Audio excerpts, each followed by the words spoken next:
চার দোকানে বইসে এক বুড়ো এক যুবকরা জিজ্ঞেস করছে, তোর বাপরে দেহিনে মরিয়ে গেছে নাকি? কয় না, আছে ভাইছে। আগে তো এই জায়গায় আসতো দুইজনে একসাথে কাশিয়ে পাল্লা দিতাম, তুই মাস তিনিক দেখিনে মরিয়ে গেল নাকি? কয় না, মরলি তো মাইকিং শুনতেন। কয় তাও তো এক কথা। তেন কেমন আছে তোর বাপের? কাশ সারছে? জি কাকা, আব্বা এখন সুস্থ, কাশে না। কেন কাশে না? কাশতে কাশতে বল পায় না, সে চালান দিছে। বল থাকলে আরো কিছুদিন কাশতো, কাশার বল নাই। তো সময়ই বলে দেয় কখন কেমন বলতে হবে কথা। বল না থাকলে কাশাও ছেড়ে দেওয়া লাগে। তকদির দুই প্রকার। কয় প্রকার? তকদিরে মুবরাম মানে শিরোধার্য ভাগ্য, যেটা আল্লাহ লিখে রাখছেন তোমার নামে 60 বছর হায়াত, বোমা মারলেও কমবে না। তুমি আগুনের মধ্যে পড়ে যাবা, আরো 10 জন পুড়িয়ে যাবে, তুমি ওর মধ্যে বেঁচে যাবা। 60 পুরোতেই হবে। বাসের তলে গুঁড়ো গুঁড়ো হয়ে গেছে, ভাঙ্গে চুরিয়ে গেছে দলা হইয়ে, তারপরও বেঁচে থাকবা। 60 পুরোতেই হবে। একে কেউ মারতে পারবে না কোনোভাবে 60-র আগে। সে যে কার 60 এটা আবার জানাই দেয় নেই। একে বলে তকদিরে মুবরাম, এ পরিবর্তন হয় না। আরেকটা হলো তকদিরে মুআল্লাক, তোমার নামে 60 বছর হায়াত লেখা আছে, তবে যদি তুমি এই এই অন্যায় করো, অন্যায় করার, গুনাহ করার, ইবাদত করার স্বাধীনতা তোমার আছে। এ জায়গা আমি হস্তক্ষেপ করি না। এখানে তোমাকে স্বাধীনতা দিয়েছি, তুমি ভালো করলে করতে পারো, মন্দ করলে করতে পারো। যদি তুমি অন্যায় করো, এই এই জাতীয় অন্যায়, যেমন উস্তাদের সাথে বেয়াদবি করা, আব্বা মার সাথে বেয়াদবি করা, এতে হায়াত কমে যায়। উনরা যদি মনে কষ্ট পেয়ে কয় আল্লাহ তুমি দেখো না, বলার সাথে সাথে 10 বছর হায়াত কমে যেতে পারে। একে বলে তকদিরে মুআল্লাক, তোমার আমলের সাথে ঝুলানো, তুমি যেমন আমল করবা। 60 লিখে রাখছি, তোমার মা যদি কান্দে দেয় আল্লাহ আমার নানটুটে আর 10 বছর হায়াত দাও, মার চোখের পানি আর দোয়ার ওসিলায় তোমাকে আর 10 বছর বাড়াই দেওয়া যেতে পারে।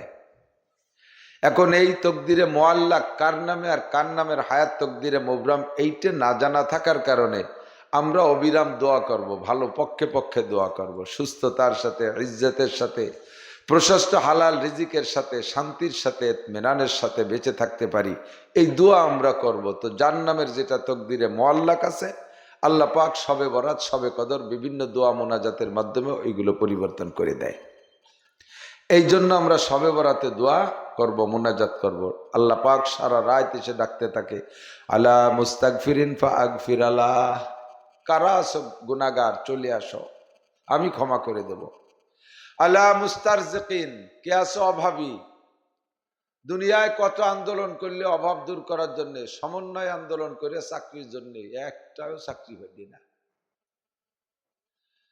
কাজেই ও জায়গা লাফালাফি লাভ নাই। যদি চাকরি পাঠিয়ে আমার কাছে আসো, শবে বরাতে আসো, আমি তোমাকে চাকরি দেব, চাকরি দেব, যেভাবে হোক তোমার রিজিকের ব্যবস্থা আমি করব। আলা মুস্তাশফিন, কারা অসুস্থ আছো, ডাক্তার তোমাদেরকে ফেরত দিয়েছে, ফেল করে দিয়েছে, আমি আল্লাহ তাআলা সুস্থ করে দেব। আল্লাহ পারে কি পারে না? আল্লাহর অপারেশন লাগে, ডাক্তার লাগে, ঔষধ লাগে না, সিজার লাগে না, হাসপাতাল লাগে না। ওয়াইদা আরাদা শাইআন আইয়াকুলা লাহু কুন ফায়াকুন, শুধু কুন কইলেই আল্লাহ তাআলা বান্দা সুস্থ হয়ে যায়। বলি সুবহানাল্লাহ। তো আমরা এটা বুঝতে চাই না, আমরা এটা বুঝতে চাই না। ও গত বছরও যেভাবে গেছি এবারও সেইভাবে যাচ্ছে, সামনে তো প্রত্যেক বছরই একই আলাদা জাতি। তাহলে ও পেঁয়াজ একবারের দাম বাড়ে, একবার কমে, পাটের ওই একই অবস্থা, খালি খালি লাফালাফি লাভ নেই। ঘুম কামাই না হইলে কম্বল মুড়ি দিয়ে ঘুমাই, এই হলো আমাদের বুদ্ধি। কিন্তু দোয়ার ওসিলায় আল্লাহ তাআলা ভাগ্যের পরিবর্তন করানোর ওয়াদা আল্লাহ নিজেই করেছেন। রাতটা লাইলাতুল বারাত। একটু ফাঁকে বলে যাই, খেয়াল করেন, প্রত্যেকটা ইবাদত সম্পর্কে আল্লাহ পাক বলেন, ওমা উমিরু ইল্লা লিয়াবুদুল্লাহ মুখলিসিনা লাহুদ্দিন, যে ইবাদতই তুমি করবা, ইবাদতটা করবা ইখলাসের সাথে। ইবাদত হবে ইখলাসের সাথে। কোন ইবাদতের ভিতরে ওয়ালা ইউশরিক বিইবাদাতি রাব্বিহি আহাদা, ইবাদতের ক্ষেত্রে তুমি আল্লাহর সাথে কেউকে শরীক করবা না। ইবাদত হবে একমাত্র আল্লাহরই জন্য। কথা বলেন ঠিক কি না? আল্লাহর সাথে ইবাদতের মধ্যে আবার কাউকে শরিক করার কি মানে এটা বুঝি না, একটু বুঝেন একটু বুঝে নেন।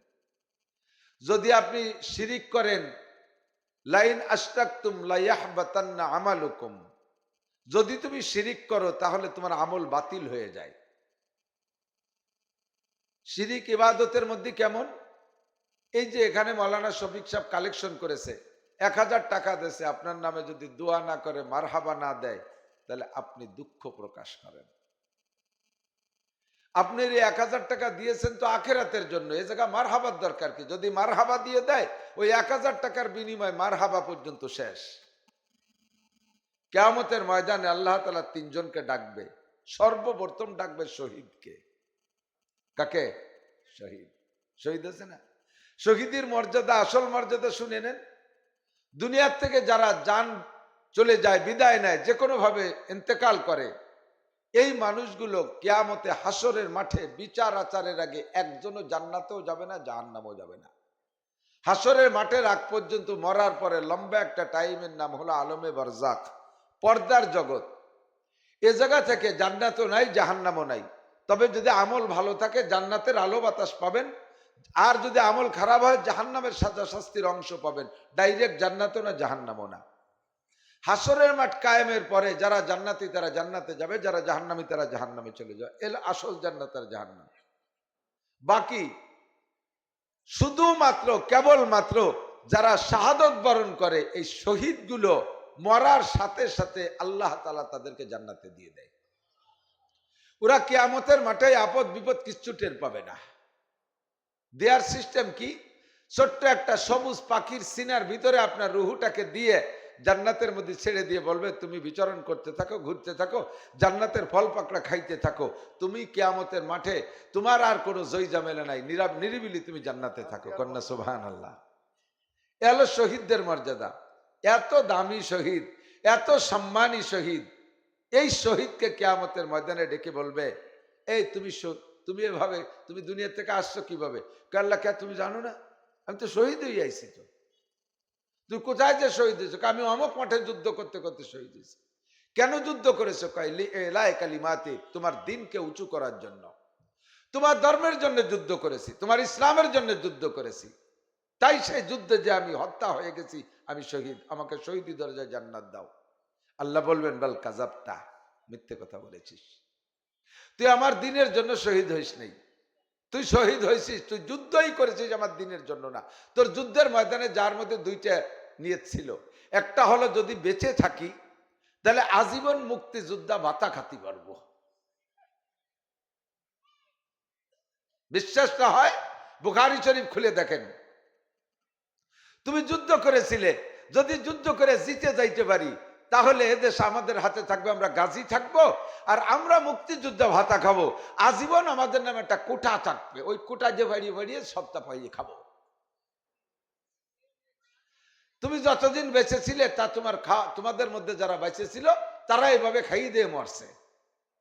আর তোমার আরেকটা নিয়ত ছিল, যদি মরে যাই, যদি যুদ্ধে যে মরে যাই, তাহলে আজীবন মানুষ আমাকে শহীদ বলবে, বীর মুক্তিযোদ্ধা বলবে। অকাদ কিল, যে উদ্দেশ্যে কাম করেছে তা বলা হয়ে গেছে। জিহাদের মতো এত বড় দামি কাজ, এক ইবাদতের কারণে আর এক, আমার দিক খেয়াল করেন, এক ইবাদতের কারণে আর এক ইবাদতকে বাদ দেওয়ার অনুমতি নাই। নামাজও ফরজ, নামাজ, রোজা নফল, রমজানের রোজা, হজ, যাকাত ফরজ না? হজ করতে করতে ভীষণ কষ্ট হয়ে গেছে। হজ যদি আপনি মূল নিয়মতান্ত্রিক ভাবে করেন, আরাফাতের মাঠের থেকে মাগরিবের আজানের পরে, আরাফাতের মাঠের থেকে মাগরিবের আজানের পরে রওনা দেবেন মুজদালিফার দিকে। পায়ে হেঁটে যদি যান নিয়ত করেন, তাহলে 11 কিলোমিটার পথ যাইতে মাগরিবের থেকে রাত 11টা-12টা বেজে যায়। পথ বেশি না, হেঁটে এগোনো যায় না। লক্ষ লক্ষ কোটি মানুষ, এই 11 কিলো হেঁটে যাইতে যাইতে আপনি নিস্তেজ হয়ে যাবেন। মুজদালিফায় যাইয়ে মাগরিবের নামাজ আগে, রাস্তায় মাগরিব পড়া যাবে না, আরাফাতেও মাগরিব পড়া যাবে না। ঈশার মাগরিব ওই একই রাত্রে, আমাদের হানাফি মাযহাবে 2 ওয়াক্তের একসাথে পড়া লাগে। ওখানে যাইয়া আগে মাগরিব 3 রাকাত, তারপরে ঈশা 2 রাকাত ফরজ, বেতের পড়লে পড়লেন, না পড়লে 3 রাকাত। পড়ে ওখানে কিছুক্ষণ রাত কাটাইতে কাটাইতে ফজর হয়ে যায়, বিছানে একটু শুইতে হবে, বিছান পাটি নাই, খেতা বালিশ নাই, ঘর বাড়ি নাই, ও জায়গায় রাস্তার উপরে চাদর বিছাইয়া গামছা বিছে যার যার কায়দা একটু গড়াগড়ি করতে হয়। ফজরের আজান দিলে ওখানে নামাজ পড়ে এরপরে যাবেন আপনি শয়তান মারতি, 6, 7, 5, 4 যে যতটুকু আগায় গেছে মুজদালিফায় সে সেভাবে যাইতে থাকে। এই 4, 5, 6 কিলো পায়ে হেঁটে যাইয়া শয়তানরে মারিয়া, মিনাজ শয়তানকে মারিয়া তারপরে 4 কিলোমিটার মক্কায় সুড়ঙ্গ রাস্তা দিয়ে হেঁটে যাইয়া একই দিনে এরপরে কাবাকে 7 তওয়াফ করার পরে সফা মারওয়া সাই, সফা থেকে মারওয়া, মারওয়া থেকে আবার সফা 7 বার, এ পর্যন্ত যাইতে যাইতে শরীরে কোনো তেজ থাকে না। যত বড় শক্তিশালী মানুষ হোক না কেন পার চলেই না, হাঁটাই যায় না। বুঝবেন সেদিন যদি এভাবে হজ করেন যে জীবনে সবচেয়ে বড় পরিশ্রমের কাজ এর চেয়ে আর কিছু করেন নাই। এখন এত কষ্ট করিয়া হজ করছেন বাংলাদেশে থেকে মক্কায় যাইয়া, এত পরিশ্রম হয়ে গেছে, হজটা ফরজ। এখন আপনি কি আল্লাহকে বলতে পারবেন আল্লাহ এ হজ যত ফরজ, নামাজও ফরজ, আমার হজ করতে করতে কষ্ট হয়ে গেছে, আজকে জোহরের নামাজ পড়বো না? বোঝেন নাই? জোহরের নামাজ আমি পড়তে পারবো না, আমি হজ করছি পারবো না, অনুমতি আছে? কোনো ছাড় নাই, ঠিক না? আপনার 2 কোটি টাকা জাকাত হয়েছে, গ্রাম ভরে ঘুরে ঘুরে দিয়ে বেড়াইছেন, জাকাত তো ফরজ। গরিবের বাড়ি যে জাকাতের টাকা দিয়েছেন 2 কোটি টাকা, দিন ভরে ঘুরিয়ে দিতে দিতে দিতে দিতে জান শেষ। আসরের সময় শুয়ে পড়ছেন যাই আল্লাহ আমি কিন্তু জাকাত একটা ফরজ আদায় করছি, আজকে আসরের নামাজ পড়তে পারবো না, অনুমতি আছে? তুমি যা করো না করো নামাজ পড়তেই হবে এবং টাইম মতো, কাজা করারও অনুমতি নেই। রমজানের রোজা ফরজ, জ্যৈষ্ঠী মাসের রোজা 17 ঘন্টা লম্বা রোজা রাইকা ক্লান্ত হয়ে গেছেন, সন্ধ্যার আগে আবার 40 কিলোমিটার বাইসাইকেল চালাইছেন বিশেষ কাজে। খরার মধ্যে দিয়ে 40 কিলো বাইসাইকেল চালাইলে জিব্বেই খালি রস, না আগাগোড়া কোনো জায়গার রস থাকে না। কষ্ট করে রোজা রাইখা আইছে, ইফতার খাইয়ে গড়ায় শুয়ে পড়ছেন আল্লাহ আমি কিন্তু মাগরিব পড়তে পারবো না, আমি রোজা রেখে কষ্ট হয়ে গেছে মাগরিব পড়তে পারবো না, অনুমতি আছে? একটা ফরজ আদায় করে কষ্ট হয়ে যার কারণে আর একটা ফরজ ছেড়ে দেওয়ার অনুমতি নাই। একমাত্র শুধুমাত্র একটা ইবাদত, সেই ইবাদতটা হলো জিহাদ। এই জিহাদের ময়দানে যাই আপনাকে নামাজ কাজা করার সুযোগ আছে অবশ্যই। খন্দকের যুদ্ধে নবী পাক খন্দক খনন করতেছেন, খন্দক এখনো খনন করা শেষ হয় নাই, কয়েকদিন যাবত খনন করতেছেন। আসর জোহরের নামাজের সময় জিব্রাইল এসে কয় হুজুর জোহরের নামাজ বাদ থাক, আগে খন্দক খনন করেন, শত্রুরা এসে গেল। খুঁজতে খুঁজতে আসর হয়ে গেছে, জিব্রাইল কয় হুজুর আসরের নামাজও পড়া যাবে না, আসর পরে এক সময় পড়ে নিয়ে আগে খন্দক খনন করেন। এসে গেল মাগরিবের নামাজ, মাগরিবের নামাজের সময় নামাজ পড়বেন, জিব্রাইল কয় হুজুর মাগরিবের নামাজ স্থগিত থাক, আগে খন্দক খনন করেন। খুঁজতে খুঁজতে ঈশা হয়ে গেল, ঈশার লম্বা টাইম, গভীর রাত হয়ে গেছে, তবুও জিব্রাইল কয় হুজুর নামাজ পরে পড়া যাবে, আগে খন্দক খনন করেন। জিহাদের কাজকে প্রাধান্য দিয়ে 4 ওয়াক্ত নামাজ কাজা করার অনুমতি দিয়ে দিলেন আল্লাহ। জিব্রাইলের তো ব্যক্তিগত ক্ষমতা না, এ খবর কোত্থেকে আসে? আল্লাহর থেকে খবর আসে, আগে জিহাদ করো পরে তুমি নামাজ পড়ো। কিন্তু হজের কারণে নামাজ ছাড়ার অনুমতি নাই, জাকাত দেওয়ার কারণে নামাজের ছাড়ার অনুমতি নাই, রোজায় কষ্ট হয়ে গেলে জাকাত রোজা কি বলা হয় নামাজ ছেড়ে দেওয়ার অনুমতি নাই। জিহাদ এমনই একটা ইবাদত, কাল প্রয়োজনে সময় সাপেক্ষে জিহাদের কাজকে প্রাধান্য দিয়ে নামাজকে ছেড়ে দেওয়া জায়েজ আছে। এত বড় গুরুত্বপূর্ণ ইবাদত আপনি করেছেন, ওই ইবাদত আপনি করবেন ইখলাসের সাথে, কিন্তু সেই ইবাদত করেছেন আপনি দুনিয়ার উদ্দেশ্যে, হয় আপনাকে বীর উত্তম, বীর বিক্রম, বীর শ্রেষ্ঠ বলবে, অথবা গনিমতের মাল পাইবেন, যুদ্ধে বিজয়ী সম্পদ পাবেন, আর আপনি জীবন ভরে কোঠা বিক্রি করে খাইতে পারবেন। আল্লাহ কয় তুমি এই জন্য জিহাদ করেছো, এইটা করেছো আমার জন্য নয়, অকত কিল যে আশায় করেছো তা তোমারে বলা হয়ে গেছে, আর একটা নেকিও তোমার আমল নামায় জিহাদ উপলক্ষে, শহীদ উপলক্ষে অবশিষ্ট নাই, যে তা দিয়ে জান্নাতে যাওয়া। কথা বাড়াইও না, মাইর খাওয়ার আগে ঢুকে সারো জাহান্নামে। তাহলে দুনিয়াতে কোপ খাইছে, এ জায়গা কোপ খাবা। খেয়াল করেন, শহীদদেরকে জাহান্নামে দেওয়ার পরে ধরবে এবার আমার মতো মৌলানা রে, এ মৌলানা তুমি মৌলানা হইছ কি জন্য? তুমি ওয়াজ করছো কি জন্য? তুমি মানুষকে মুরিদ বানাইছো কি জন্য? আল্লাহ, আমি মাওলানা হয়েছি তোমার দিন প্রচারের জন্য, আমি ওয়াজ করেছি তোমার মানুষকে দিনের পথে রাখার জন্য, আমি মানুষকে মুরিদ করেছি আল্লাহ দিনের পথে রাখার জন্য।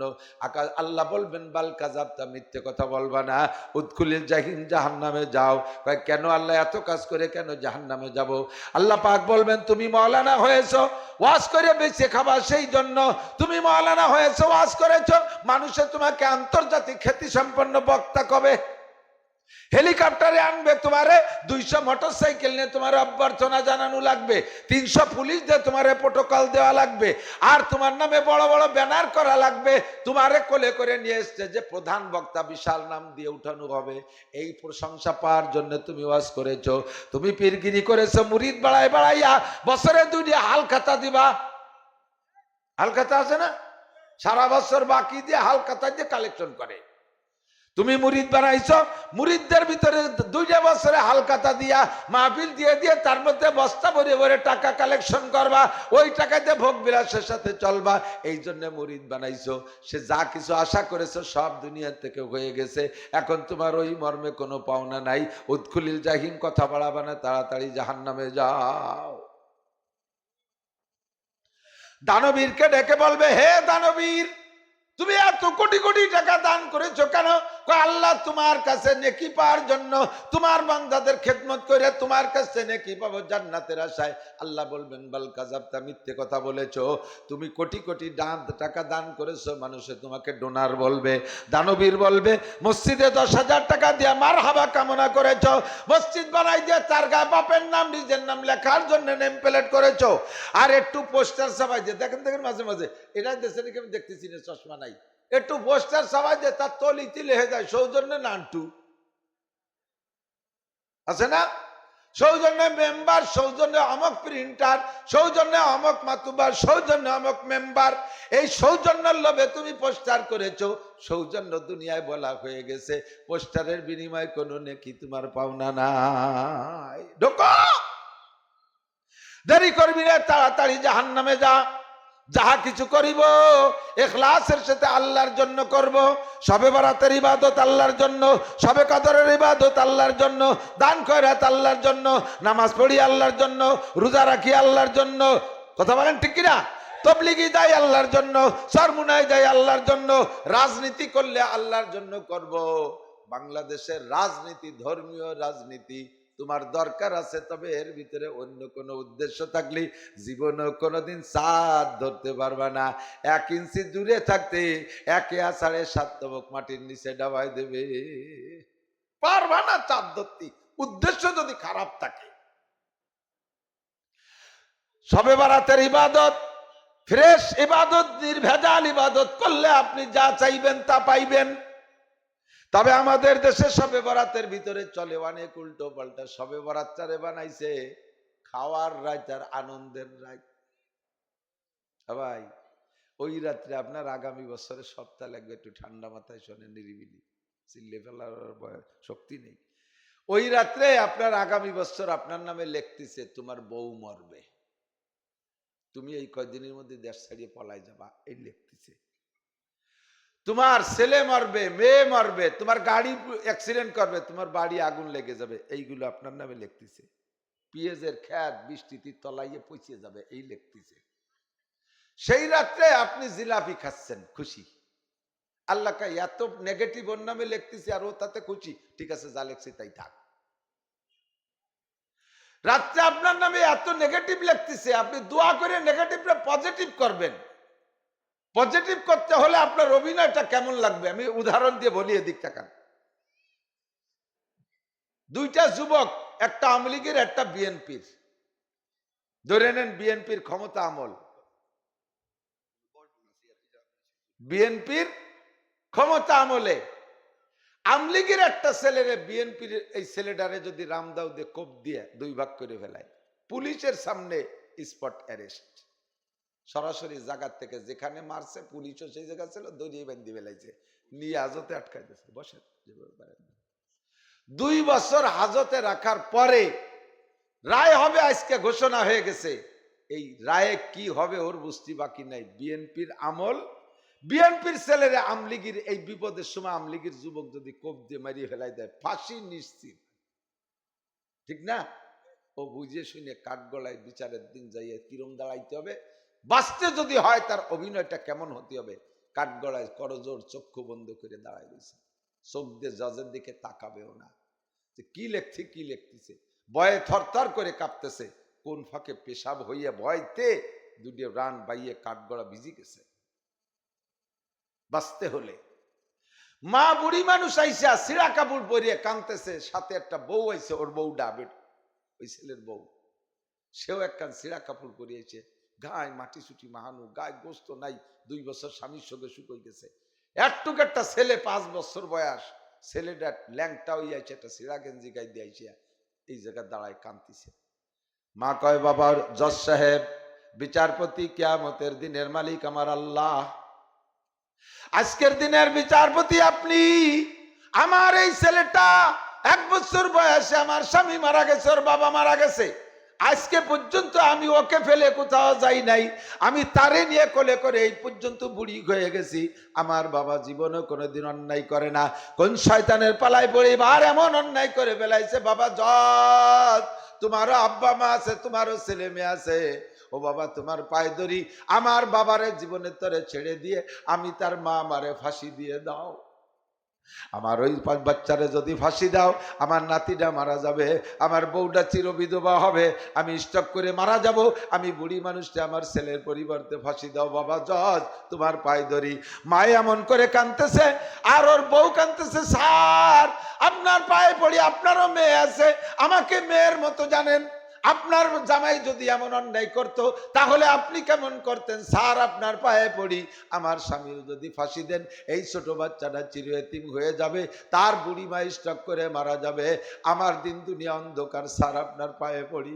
ছোট্ট বাচ্চাটা কান্দে, কয় স্যার আমার আব্বারে ফাঁসি না দিয়ে আমারে ফাঁসি দেন, আমার দাদি মারা যাবে, আব্বারে ফাঁসি দিলে আমার মা চিরবিধবা হয়ে যাবে, স্যার আমারে ফাঁসি দেন, আমার মা আব্বারে ফাঁসি না দিয়া। 4 জনের এরকম করুন অনুনয় বিনয় আর অভিনয় দেখা স্যার কলম কামড়ায় ধরে বসে রয়েছে, কি করব? তকদিরের কলম ধরে স্যার বসে আছে, এদিকে বাদী দাঁড়ানো আছে, বাদী তো রানিং বিএনপি ক্ষমতায়, ওদিকে আসামি তো কি আমলিগ। এবার বড় বিপদে পড়ে গেছে জজ সাহেব। জজ সাহেব লাস্টে চিন্তা করলেন, একটারে ফাঁসি দিলে যদি 4 শেষ হয়ে যায়, আরে জীবনে বহুত খেলা খেলছি, আজকে একটা খেলা দেখাই দেব। সঙ্গে সঙ্গে 3-4 জনের দিকে তাকাইয়া তাদের বিনয় আর অভিনয় দেখে কয়, বেকসুর খালাস, যায় আমার চাকরি যায় যাবে, একটা মারতে যে 4 মারা যাবে না। বিচারপতির চাকরিও ছুটে গেল, তবু একটা খেলা সে দেখায় দেওয়ার সুযোগে সৎ ব্যবহার করে দিয়েছে। এইটা যদি পাইতে হয় তাহলে 4 জনের অভিনয় ওই রকম হইতে হবে।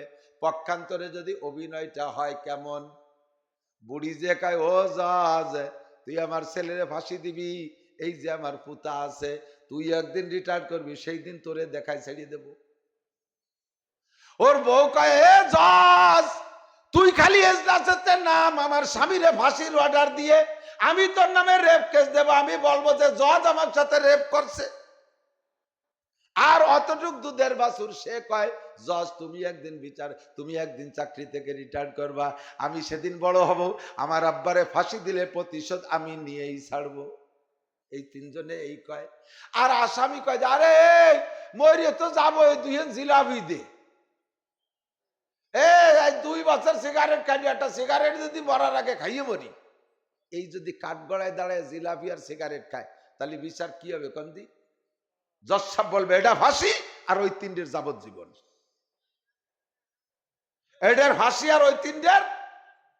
আজকে রাত্রে মহান বিচারপতি আল্লাহ পাক রব্বুল আলামিন আপনার নামে লিখতেছে, তুমি মারা যাবা, তোমার বউ স্ট্রোক করবে, তোমার মা মারা যাবে, তোমার ছেলে গাড়ির তলে পড়ে মরবে, তোমার বাস অ্যাক্সিডেন্ট করবে, তোমার ট্রাক অ্যাক্সিডেন্ট করবে, তোমার পেঁয়াজের ক্ষেত পচে যাবে, পাটের গোডাউনে আগুন লেগে যাবে, ইত্যাদি ইত্যাদি তোমার নামে লিখতেছে। আর তুমি সেই রাত্রে হালুয়া রুটি খাও আর গোস্ত বিরিয়ানি খাও, আর ওই রাত্রে জিলাপি খাওয়ার আনন্দ করো। আল্লাহ কয়, ঠিক আছে, যা যা লেখা আছে তাই বহাল থাকবে, ওর তকদিরের কোনো পরিবর্তন হবে না। রাতটা হলো কুমু লাইলাহা, সারা রাত জেগে ইবাদত করবেন। ওয়াসুমু ইয়াওমাহা, দিনের বেলা রোজা রাখবেন। রোজা মানে অনশন ধর্মঘট, রোজা মানে অনশন। শেখ হাসিনার আমলে মাস্টার যারা আছেন তারা দুই একজন অবশ্যই থাকতে পারেন, মাস্টাররা সাক্ষী দেবেন। আপনারা একটা আন্দোলন করছিলেন অনশন ধর্মঘট, মাস্টাররা পল্টন ময়দানে ৫-৭ বছর পর্যন্ত সরকারের কাছে বিভিন্ন দাবি করে মাস্টাররা, তা হাসিনা মুনাজাত কবুল করে না, করে না। মাস্টাররা জ্বালায় সারা বাংলাদেশের সমস্ত মাস্টাররা যাইয়া পল্টনে যাইয়া শীত হইয়া শুয়ে পেটের পর থাল থুইয়ে অনশন ধর্মঘট, খাবো না, মরিয়ে যাব তবু খাবো না। ৩ দিন কিছু কিছু চালাক মাস্টার জুত করে যে খাইয়ে আইছে, আবার শীত হয়ে শুইছে।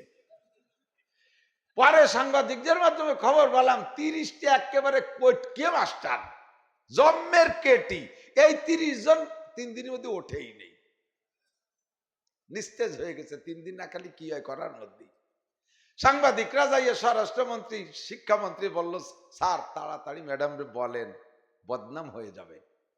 এই ৩ দিন অনশন ধর্মঘটের পরে মাস্টাররা, এই অনশন ধর্মঘটের পরে স্বরাষ্ট্রমন্ত্রী, শিক্ষামন্ত্রী যে প্রধানমন্ত্রীকে বলল, ম্যাডাম বদনাম হয়ে যাবে, তাড়াতাড়ি গিয়ে মোনাজাত কবুল করেন। এবার সে প্রধানমন্ত্রী, শিক্ষামন্ত্রী রে, স্বরাষ্ট্রমন্ত্রী রে কয়, ঠিক আছে বাড়ি জাতিগণ, ওদের অনশন ধর্মঘট কবুল করলাম, ওদের সব চাওয়া পূরণ করে দেওয়া হবে। এরপরে বাড়ি গেছে। আল্লাহ সেম বলেন, আর দুনিয়া দারুল মিসাল, দুনিয়া হলো আখিরাতের দৃষ্টান্ত, সেম কোয়ালিটি।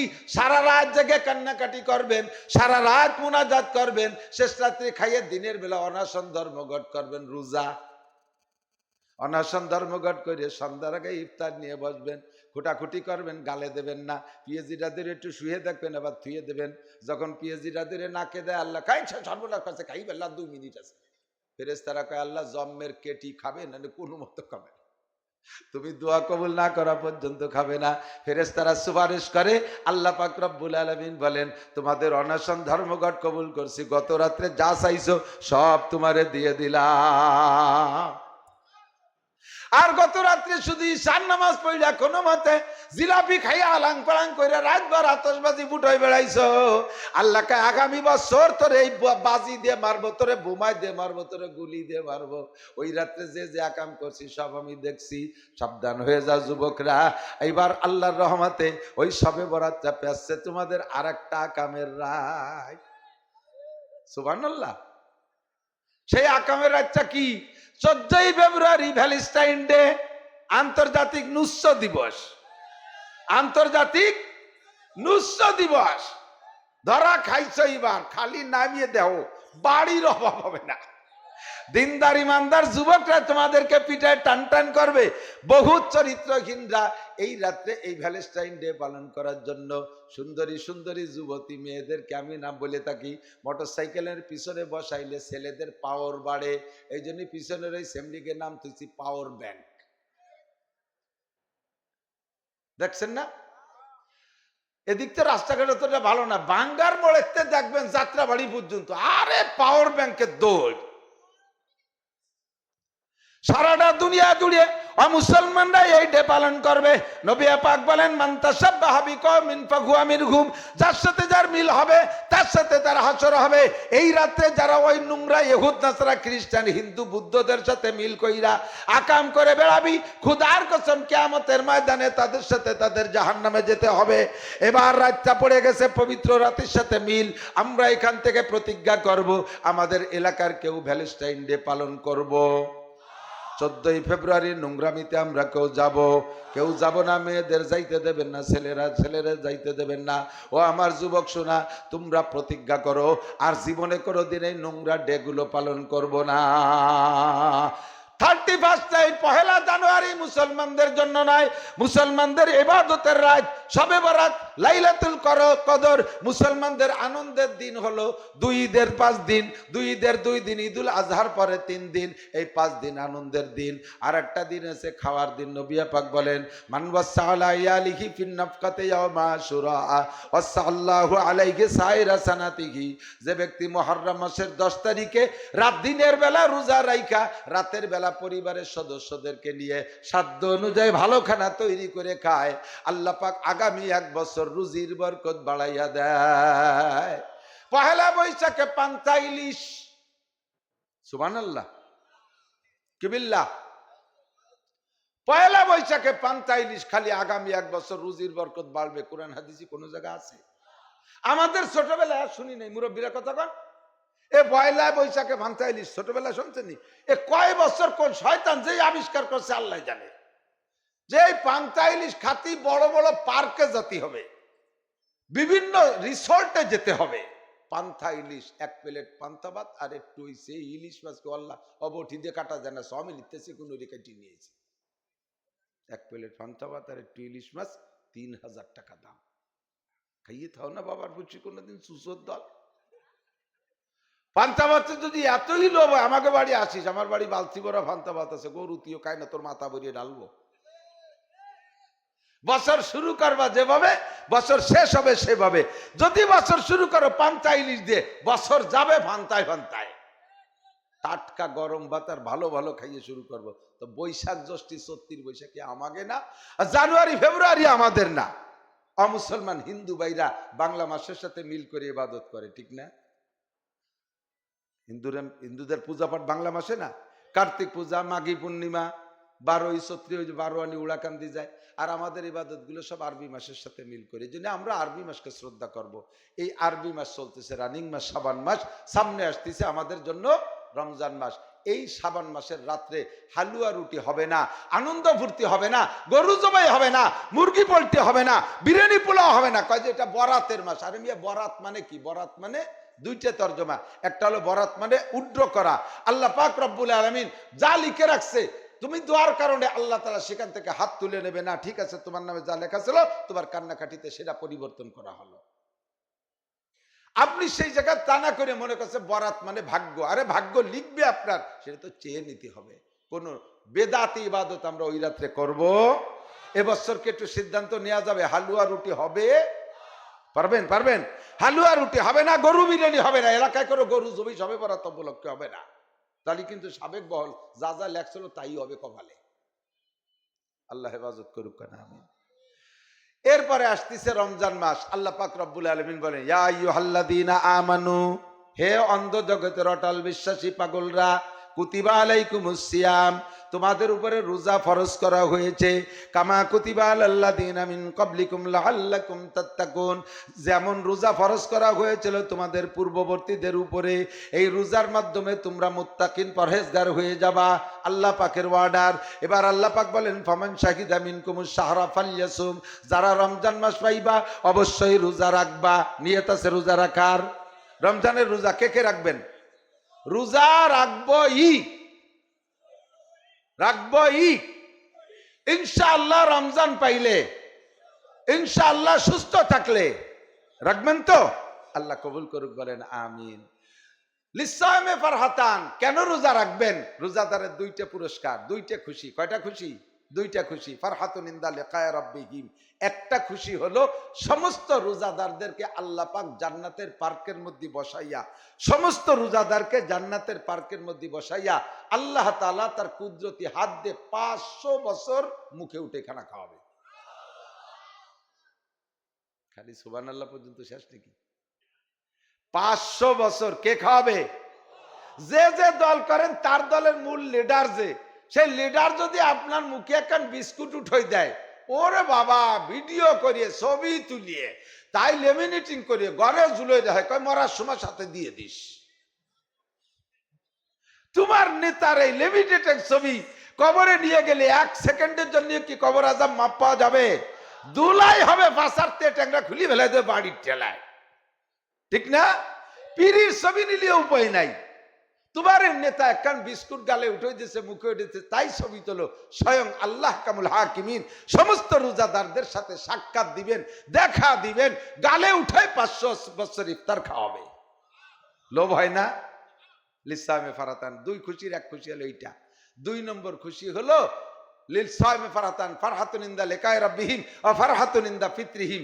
আরেকটা খুশি হলো ইফতারির সময়। ইফতারির সময় হযরত আলী রাদিয়াল্লাহু তাআলা আনহু বলেন, একই মজলিসের ভিতরে 5 জন সাহাবার হুজুর আলাইহিস সালাম 6 জনে বৈশা তিনটে মিল করতেছে। তো সর্বপ্রথম বললেন হুজুর, নবী আলাইহিস সালাম বললেন, হুব্বিবা ইলাইয়া মিন দুনিয়াকুম সালাস, তোমাদের দুনিয়ার কিছু ভালো লাগে না, মাত্র 3টে জিনিস আমার ভালো লাগে। হুজুর বলেন, মনে থাকবে তো ইনশাআল্লাহ? হুজুর বলেন, আমার 3টে জিনিস ভালো লাগে, দুনিয়ার আর কিচ্ছু ভালো লাগে না।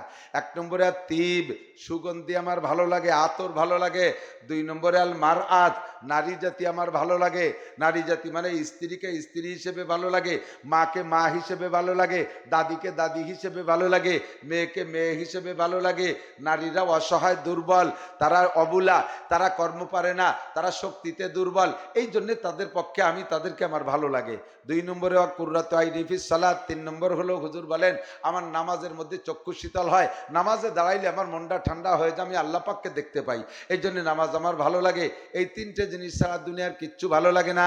ফাকামা আবু বকরিন, আবু বকর দাঁড়িয়ে গেলেন। ফাকালা সাদাকতা ইয়া রাসূলুল্লাহ, হুজুর ঠিকই বলেছেন, আপনার মধ্যে এই 3টে গুণ আমরা সবসময় দেখি, আপনার মধ্যে 3টা গুণ আছে। অহুব্বিবা ইলাইয়া মিনাদ দুনিয়া সালাস, এই দুনিয়ার আমারও 3টে জিনিস ভালো লাগে। 1 নম্বরে আন-নাজরু ইলা ওয়াজহিকা, সর্বক্ষণ আপনার নুরানি চেহারার দিকে তাকাই থাকতে ভালো লাগে। আপনার চেহারার দিকে তাকাইলে আমার ক্ষুধা থাকে না, আপনার চেহারার দিকে তাকাইলে পেপাসা থাকে না, আমার টেনশন থাকে না, দুশ্চিন্তা থাকে না, অভাবের কথা মনে থাকে না, কোনো ভয় থাকে না, কোনো কিছু থাকে না। আপনি বসে থাকবেন আর আমিও বসে থাকবো, বছরের পর বসে থাকবো, আমার সেহরি ইফতারি লাগে না, আমি না খেয়ে অবিরাম আপনার চেহারার দিকে তাকাইয়া আমার আধ্যাত্মিক শারীরিক সব শক্তি সংগ্রহ করতে পারি। আন-নাজরু 2 নম্বরে বা ইনফাকু মালি আলা আমরিকা, আপনি হুকুম দেবেন আমার জীবনে যত ইনকাম করেছি সব ইনকাম সমস্ত টাকা আল্লাহর রাস্তায় খরচ করে দেব, আমার ঘর বাড়ি সব দিয়ে দেব। তবুকের যুদ্ধে হযরত আবু বকর এটা প্রমাণ করে দেখাইছে, উলামায়ে কেরামের কাছ থেকে আপনাদের শোনা আছে। তবুকের যুদ্ধের জন্য হুজুর কালেকশন করেন, এক একজন এক এক রকম দেশে। হযরত আবু বকর বাড়ি যাইয়া পরনের লুঙ্গিটা খুইলা আলাদা একটা সালাদ শট বা খেজুরের পাটি পইরা ওই লুঙ্গিটা বিছাইয়া বাড়ির যা কিছু ছিল প্রত্যেকের পরনের কাপড় বাদে আর যা কিছু ছিল ছোট থেকে ছোট চামচ নুনির বাটি পর্যন্ত ওই লুঙ্গির মধ্যে দিয়া দলা করে বস্তাবো মাথায় করে এনে হুজুরের সামনে রেখে দিয়েছে। হুজুর খুলে দেখে সংসারে কোনো তান্তি বাকি নাই। আবু বকর দি সবই নিয়ে আসো, বাড়ি কি রেখে আসো? আবু বকর জবাব দিলেন, সারে দুনিয়া দেখে भी सब रह गए मेरे लिए, एक खुदा मेरे लिए, एक मुस्तफा मेरे लिए। সব কিছু দেওয়ার পরও আমার সবই রয়ে গেছে, এক আল্লাহ আমার আর এক মুস্তফা আমার, তো আমার সবই রয়ে গেছে, আমার সব আছে, সব দিতে আমার ভালো লাগে। 3 নম্বরে আইয়াকুনা বিনতি ফি বাইতিক, আপনার ঘরে স্ত্রী নাই, ওই সময় আজকের মজলিসে যে আলোচনা হচ্ছে এর আগে খাদিজাতুল কুবরা ইন্তেকাল করেছেন। হুজুর বলতেছেন যে আমার নারী জাতি ভালো লাগে, তার মানে স্ত্রীও ভালো লাগে, কিন্তু ঘরে একটা স্ত্রীও নাই। হযরত আবু বকর বলতেছেন, আইয়াকুনা বিনতি ফি বাইতিক, আমার মনে চায় আমার একটা মেয়েকে যদি আপনার স্ত্রী বানাই দিতে পারতাম, আপনার ওই স্ত্রীর চাহিদাটা পূরণ করে দিতে পারতাম। এই 3টে জিনিস আমার ভালো লাগে। দিনের বেলা গল্প শেষ, রাতের বেলা নবী পাক স্বপ্নে দেখতেছেন, ফাজা জিব্রাইল, জিব্রাইল আসছে, একটা রেশমি কাপড়ের ভিতরে সিদ্দিকা আয়েশার ছবি আইকে নিয়ে আসছে, আয়েশার ছবি এঁকে নিয়ে আসছে। আয়েশা হুজুরকে স্বপ্নে দেখাচ্ছেন, আতারিফু মান হাযিহি ইয়া রাসূলুল্লাহ, হুজুর এই মেয়েটিকে চেনেন? হুজুর বললেন, ক্বালা নাম সাতাকুনু বিনতা আবি বকরিন আয়েশা, আবু বকরের মেয়ে আয়েশার মতো মনে হয়। ফাকালা সাদাকতা, জি হুজুর ঠিকই বলেছেন। আর কথা বাড়াই নাই, পরপর 3 রাত দেখানোর পরে 3য় রাত্রে প্রস্তাব দিয়েছেন, আতুহিব্বুহা ইয়া রাসূলুল্লাহ, হুজুর মেয়েটারে কি আপনার পছন্দ হয়? হুজুর বলে, মেয়েটিকেও পছন্দ করি, তার বাপরে পছন্দ করি, তার বাপ আমার বাল্য বন্ধু, এখনো পর্যন্ত বন্ধু, ওই পরিবারের সবাই আমার ভালো লাগে, মেয়েটিকে পছন্দ করি। তবে এতটুক ছোট মেয়ের পছন্দের প্রস্তাব জিব্রাইল তুমি কেন দিলে? জিব্রাইল স্বপ্নে বললেন, 3 দিন আগে আপনার আবু বকর বলেছিল তার একটা মেয়েকে আপনার স্ত্রী বানাই দিতে পারলে সে খুশি হয়, আর সে আজিবের মালিক কবুল করে এনেছে। উপরে থেকে প্রস্তাব আসছে আপনার আবু বকরকে সন্তুষ্ট করণার্থে দিনের বেলায় আয়েশাকে বিয়ে করে নেবেন। নবী পাক বলেন, জিবরাইল ওয়াহিয়া সুগরা, আয়েশা তো এখনো ছোট, মাত্র 6 বছর বয়স, আমার বয়স 50-এর ঊর্ধ্বে, এত ছোট মেয়ে নিয়ে আমি কিভাবে সংসার করব? জিবরাইল কয়, হুজুর এই টেনশন আপনার করা লাগবে না, আর সে আজিমের মালিকের ক্ষমতার অভাব নাই। ওয়াইজা রাদা শাইআন আইয়াকুলা লাহু কুন ফায়াকুন, সে যা ইচ্ছা করে তা করে ফেলেন। 9 বছরে আয়েশাকে আল্লাহ পাক 16 বছরে যুবতী বানাই দিতে পারে কি পারে না? মক্কায় বসে বিয়ে হয়েছে, মদিনায় যাওয়ার পরে, মদিনায় গেছে আরো 1 বছর পরে, মদিনায় যাওয়ার পরে মাত্র 2 বছর পর যখন আয়েশার বয়স 9 বছর, আয়েশাকে আল্লাহ এত জোয়ান করে দিয়েছে, 16 বছরের সুঠাম বডির অধিকারিণী একটা যুবতীর মতো। বেলা 11টার দিকে আয়েশার মা আয়েশাকে নিয়ে নবী পাকের ঘরে পৌঁছাই দিয়ে আসছে। 3 নম্বর আবু বকর বললেন, আর সঙ্গে সঙ্গে দোয়া কবুল হয়ে গেল। ফাকামা উমার, এবার ওমর দাঁড়িয়ে গেলেন। ফাকালা সাদাকতা ইয়া আবু বকরিন, ভাই আবু বকর ঠিকই বলেছেন, আপনার মধ্যে 3টে গুণ আমরা জীবন ভরে দেখেছি, আপনি মিথ্যে কথা বলেন নাই। এবার আমারও 3টে জিনিস ভালো লাগে। ওমর 3 মিনিট হচ্ছে, হযরত ওমর কয়, ওয়া হুব্বি বেলাইয়া মিনাদ দুনিয়া সালাস, এই দুনিয়া আমারও 3টে জিনিস ভালো লাগে। 1 নম্বরে আল আমরু বিল মারুফ, সৎ কাজের আদেশ দিতে ভালো লাগে, সৎ কাজের আদেশে চুল পরিমাণ ছাড় আমি দিতে পারবো না, আমার সৎ কাজের আদেশ দিতে ভালো লাগে। ওয়া অন্নাহি আনিল মুনকার, 2 নম্বরে অসৎ কাজের বাধা দিতে আমার ভালো লাগে। কার গুণ? হে যুবক, আমরা উলামায়ে কিরাম মাঠে ময়দানে বয়ান করি, সৎ কাজের আদেশ দেই, অসৎ কাজের নিষেধ করি। এভাবে আদেশের সাথে কিছু পাওয়ারও লাগে, নিষেধের সাথেও কিছু পাওয়ার ব্যবহার করা লাগে। কথা কন, মিটে মিটে ওয়াজে আমল হয় না, সাথে সাথে কিছু শক্তি ব্যবহার করা লাগে, তাহলে আমলগুলো ঠিক হয়। হযরত ওমর শক্তিশালী মানুষকে, আমার 3টে ভালো লাগে, সৎ কাজের আদেশ, অসৎ কাজের নিষেধ। 3 নম্বরে আস-সাওবুল খাল, পুরন কাপড় ভালো লাগে। আমরা হুজুররা একটু ভালো কাপড় পরে আসলি, 1 শ্রেণীর মানুষ আছে না, হুজুরকে দেখে চুলকো নিচেতে, চোখে চুলকোয়, মুহি চুলকোয়, বাবা হুজুর জামার বাপ দেহ দিল, আর 3টা বেতন পায়, তার জামা দেখছো 3 পিস কমপ্লিট সেট, বেশকি মারে। একটু ভালো মোটর সাইকেল চালায়, পরের টাহাইতে মোটর সাইকেলের বাপ, মানে চুলকরি, তুই কেন, তোরে ঠেয়াই কিনা। এরপরে যদি আর একটু ভালো গাড়ি প্রাইভেট চালায়, ওরে বাবা সহ্য হয় না। আল্লাহর নবী তালি দিয়া জামা পড়ছে, হুজুরকে এত জামার ভাব আসে কোন জায়গাতে, কোথায় পাইছো? নবী খাইবারের যুদ্ধের আগে তালি দিয়া সিরা জামা গায়ে দিছে, খাইবারের যুদ্ধের পরে নবী সিরা জামা গায়ে দেয়নি। খাইবারের যুদ্ধের পরে মুসলমানদের যে বিজয়ে আসছে, সম্পদের আধিক্য আল্লাহ তাআলা দিয়েছে, হুজুর নিজে হাতে 5টা উট বিক্রি করে নিজে হাতে একটা শেরওয়ানি সেট বানাইছে। হাদিসে আছে যাইয়াকাতুল কুম্মাইন, জামাটা রাতা খুব চাপা ছিল, অজু বানানোর সময় গোছাতো না, পুরো শেরওয়ানি খুলিয়ে থুয়ে অজু বানাইতেন। 5টা উটের দাম সর্বনিম্ন, এই জামানার দামও যা, ওই জামানার দামও তাই, 50 লক্ষ টাকা। 50 লক্ষ টাকা দিয়ে নবী পাক নিজে শেরওয়ানি বানাইছে। এই খবর শুনে নাজ্জাশী বাদশা খবর পাইছে, এই পোলা কথা কইছ, এই কথা কইছ, কথা কবিতা এই জায়গায় আছিস, ওই জায়গায় আছি তো অশুনতি, আমি কি কইছি কয় হতে পারবি না, তাই যে বসে শুনিয়ে লাভ কি, শুয়ে থেকে যা। নাজ্জাশী বাদশা খবর পাইছে যে নবী এরকম বেশি দাম দিয়ে জামা বানাইছে, সুযোগ পেয়ে গেছে। উনি 18টা উট বিক্রি করছে, 10 লাখ টাকা করে দাম ধরেন, 1,80,00,000 টাকা দিয়া নবী পাককে শেরওয়ানি সেট বানাই দিয়েছে, হুজুর তা নিজে ব্যবহার করছেন। সিরা জামার সুন্নত হলো হযরত ওমরের।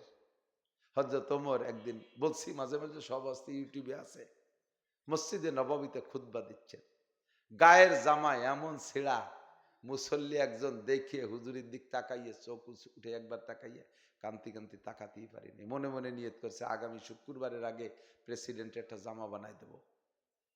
শনিবারের দিন খলিফাতুল মুসলিমিন ওমর রিলিফের কাপড় বিতরণ করছে, সবাই 1 পিস কাপড় দিছে। 1 পিস কাপড়ে, এই সাইজের কাপড়, যার 1 পিস কাপড়ে এই মসজিদের খাটো মুসল্লি যে, তারও একটা জামা হয় না, একটু সাইজের কাপড়, কিন্তু আইছে বাইতুল মালের মাল দিয়ে দিতে হবে, দিয়ে দিছে। ওনাদের তো স্বভাবেই আসলে যার যারটা তারে দিয়ে দিতে হবে। এই যে আমাদের বাংলাদেশে, সৌদি আরবের থেকে দুম্বা আসে, সবাই তো পান ঠিক মতো, ঠিক না? বাড়ি বাড়ি আগে দেয় না নি তারা? আরে দেয়, মনে নাই আপনাকে, আপনারা তো না শোকর খাইও না শোকি দেয়। বাঘা বাঘা নেতাকে বাড়ি জেন্দা কবর আছে, ফ্রিজ, ডিপ ফ্রিজ।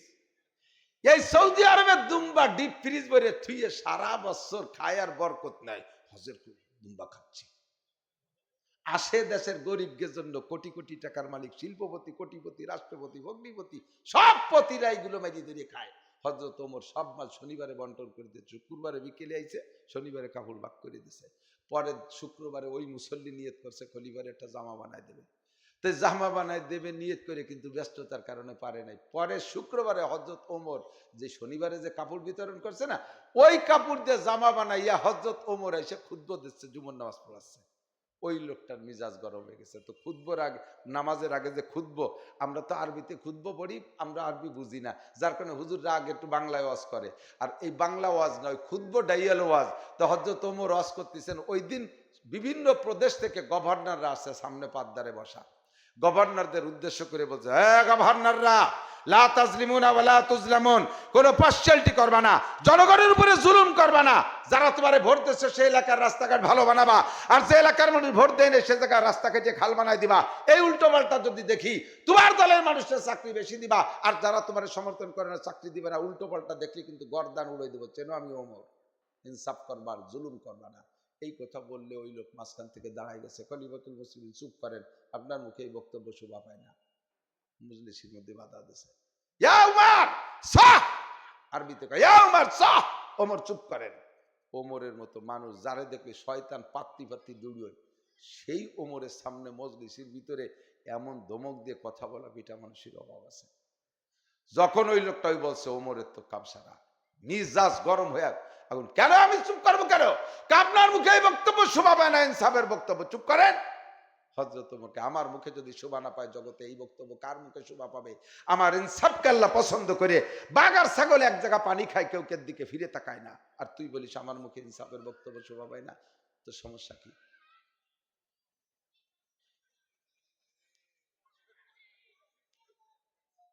এগুলো আনেন কি জন্য? এগুলো আনেন কি জন্য? ওরা এত রাত সজাগ কেন? ওর মা নাই? ছয় দিয়ে আসেন যাই।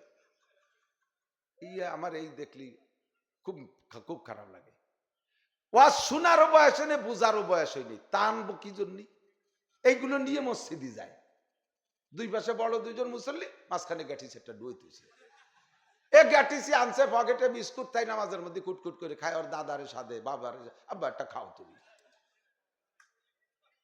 দেখছেন না এরকম? পুরো মসজিদ নষ্ট করে ফেলায়। নবী পাক নিজেই বলছেন, সাতের আগে মসজিদ নিবা না, বাচ্চাদের সাতের আগে মসজিদ নিবা, সাত অলি করা বুদ্ধি হয়, তারপরে নিবা। তো হযরত ওমর রাগে ফুলে গেছে। ওনার ছেলে আব্দুল্লাহ বলতেছে, আব্বা আপনি ওই লোকটারে ধমক দিলেন কেন? ওই লোকটা কিন্তু ও তো টের পাইছে। আব্দুল্লাহ, হযরত আব্দুল্লাহ ওমরের ছেলে, হুজুরের 19 জন বডিগার্ড, ওই যারেরটা আইছে। আমি ওঠেন, আপনি যান, আপনি জানো সারাতি আসেন।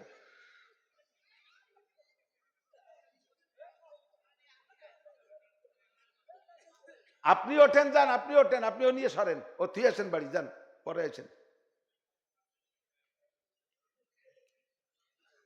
আল্লাহ। তো হুজুরের 19 জন বডিগার্ড সাহাবার ভিতরে আব্দুল্লাহ ইবনে ওমর একজন। খুব খুব হুঁশিয়ার চালাক সাহাবী। আব্দুল্লাহ টের পাইছে লোকটা কেন কইছে। তো আব্দুল্লাহ হযরত ওমরকে বলতেছে, আব্বাজি ধমক দিয়ে কথা বলবেন না, লোকটার কাছে অভিযোগ শোনেন।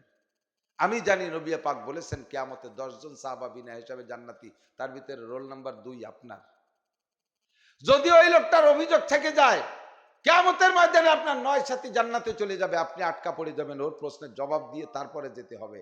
আর আপনি সেদিন আমাদের সামনে 10 জনের 9 জন জুমেশতে চলে যাবে, আর আপনি 2 মিনিট, আপনি, আমি জানি আপনি উত্তর দিয়ে কাটায় যেতে পারবেন, কি উত্তর দিতে যে সময়টা লস হবে তাতেই তো আপনার ক্ষতি হয়ে যাবে। এই জন্য জবাবটা দুনিয়াতে সেরে ফেলেন। হযরত আব্দুল্লাহ বলতেছেন, বাবা মাইন্ড গরম হয়ে গেছে, সেন্টিমেন্ট খারাপ হয়ে গেছে, আমার আর কথা বলার মেজাজ নেই, তুই একটু শোন কি হয়েছে।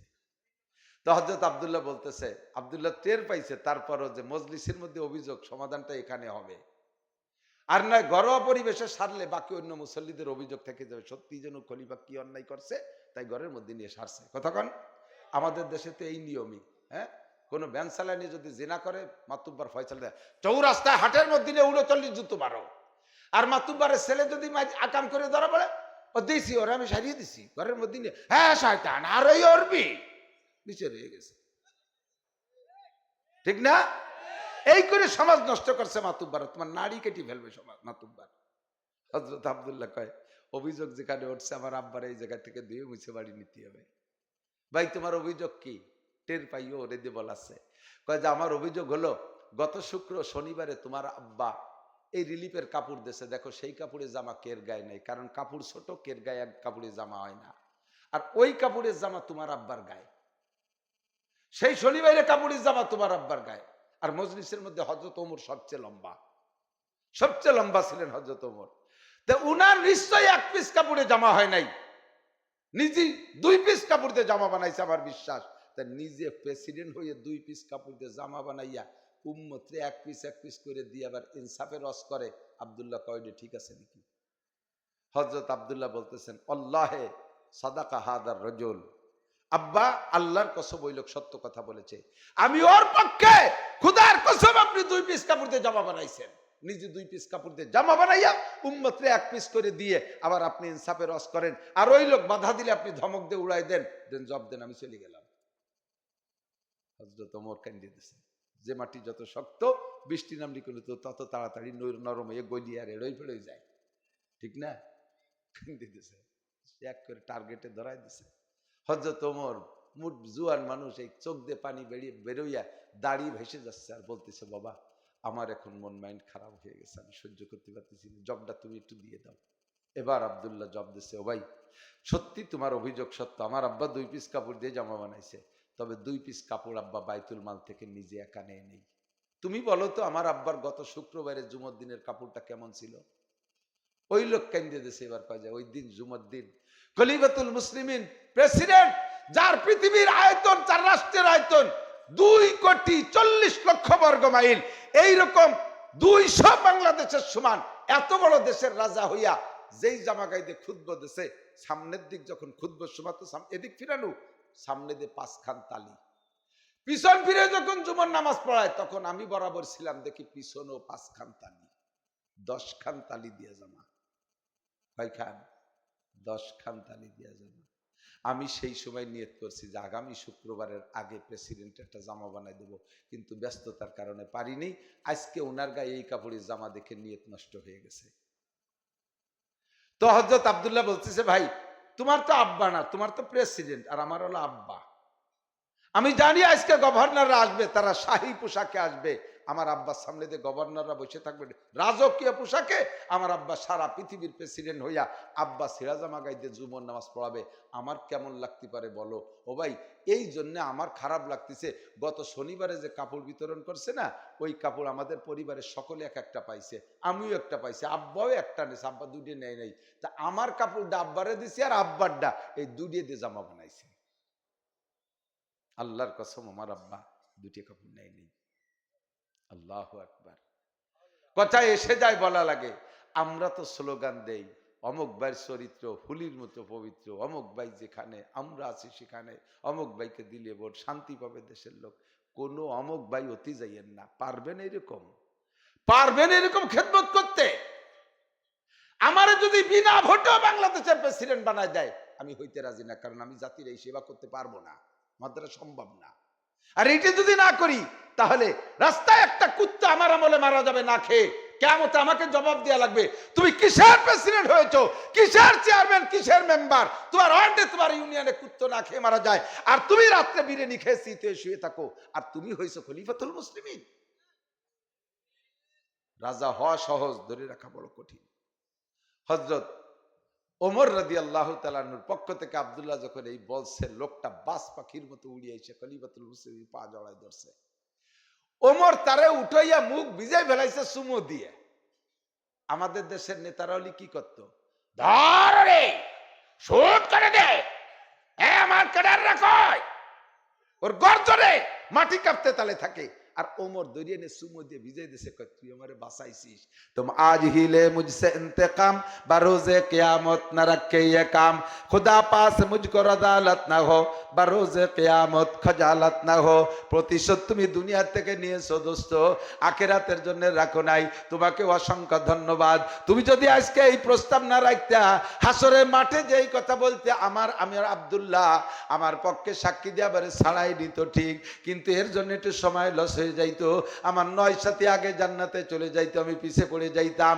কথা এসে গেল বললে বলে যাই ভাই রে, যার সাথে যা লেনদেন আছে দুনিয়া থেকে সাফ করে যাবেন, নইলে এর কারণে কিয়ামতে মহা বিপদে পড়বেন। 100 পয়সায় 1 টাকা, প্রত্যেক 2 পয়সার বিনিময়ে 700 রিকাত করে নফল নামাজ কেটে নেবে। নফল নামাজ না থাকলে নফল রোজা কেটে নেবে। নফল রোজায় কুলাই না থাকলে এবার ফরজ ইবাদত ধরা শুরু হয়ে যাবে। আপনার ইবাদত কেটে নিয়ে দিনা পরিশোধ করতে হবে। এসে গেল বললাম 3টে ছিড়া জামা পরার অভ্যাস হলো হযরত ওমরের। ফাকামা উসমান, এই 3টে টুকু হয়ে যায়, তারপরে হযরত দিকে যাচ্ছি। ফাকামা উসমান, এরপরে উসমান দাঁড়াইলেন। উসমান দাঁড়াইয়া ওমরের ব্যাপারে সত্যায়িত করলেন, সাদাকতা ইয়া ওমর, ওমর আপনি ঠিকই বলেছেন, আপনার মধ্যে এই 3টে গুণ আছে। ওয়া হুব্বিবা ইলাইয়া মিনাদ দুনিয়া সালাস, আমারও দুনিয়ায় 3টে জিনিস ভালো লাগে। 3-এর মিল করতেছে, আমারও দুনিয়ায় 3টে জিনিস ভালো লাগে। ভুলে গেছেন না পিছনে কয়টা? মনে আছে তো? হযরত উসমান কে আমার 3টে জিনিস ভালো লাগে। বলো তোমার কি জিনিস? হুজুরের সামনে হযরত উসমান বলতেছেন, ইতআমুল জিয়ান, 1 নম্বরে ইতআমুল জিয়ান, ক্ষুধার্তকে খানা খাইতে ভালো লাগে। ক্ষুধার্ত মানুষ দেখলে আমি না খাওয়াই, আমি খাইতে পারি না। ইতআমুল জিয়ান। 2 নম্বরে কিসওয়াতুল উরিয়ান, যাদের বস্ত্র নাই তাদেরকে একটু পোশাক আশাক দিতে ভালো লাগে। রমজান মাস আসছে, ঈদ সামনে করে আপনাদের যাদের তৌফিক আছে আপনারা পোশাক দেবেন, তবে পোশাকটা পোশাকের মতো পোশাক দেবেন। জাকাতের লুঙ্গি দেবেন না। পরার লুঙ্গি এক আর জাকাতের লুঙ্গি আলাদা। পরার লুঙ্গি তো কিনে ভরেন, আর জাকাতের লুঙ্গি 1 2 3 বার দোয়ার পরে মাড় ভাঙ্গে গেলি ও কি আর ভরা যায়? ফুটিয়ে ঠ্যাং ফাঁক করে দাঁড়াবেন, এ ভাষায় তাকালি ও ভাষায় পিএজের বই দেয়া যায়,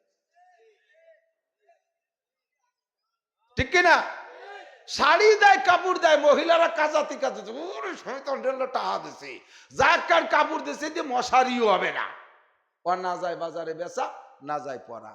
আর এই শীতে কম্বল তো মাঝে মাঝে কই, শীতকালে 80 টাকা দামের কম্বল দিচ্ছে, তা যারা দিচ্ছে সে গায়ে না দিয়ে পাপোশ বানাচ্ছে, ছাগল ডাকতেছে, কাকা আমারে জ্যাকেট বানাই দেন। ছাগলের গায়ের উপর দিয়ে তল দিয়ে গিরে দিয়ে জ্যাকেট বানাই দিচ্ছে। ও 2 মুদ দেওয়ার পরে সে ছাতা গেছে ভিজিয়ে, তত্তরে কাঁপতেছে, কাকি তাড়াতাড়ি খুলে নেন, না করোনা হতে পারে। সে কম্বল খুলিয়ে নিয়ে ধুইয়ে তাই দিয়ে হাড়ি পাতিল ধরা পাইটিও বানাইছে। এই দিয়ে তুমি বেচতে কামাই করবা? কম্বল দিলি দিবা 1 নম্বর কম্বল, যে কম্বল তুমি নিজে পরো, ব্যবহার করো। 5,000 টাকা দামের একটা কম্বল যদি একজন গরিবরে দেয়, 30 বছরের মধ্যে ওরে আর কম্বল দিয়া লাগবে না। কথা কন? কয় যে এতটা আর কম্বল তাহলে কয়টা দেবো? কয় তোমারে তোর 5,000 দিতে কইনি, তুমি 5,000 কম্বলের টাকা দিয়ে 50 খান দাও।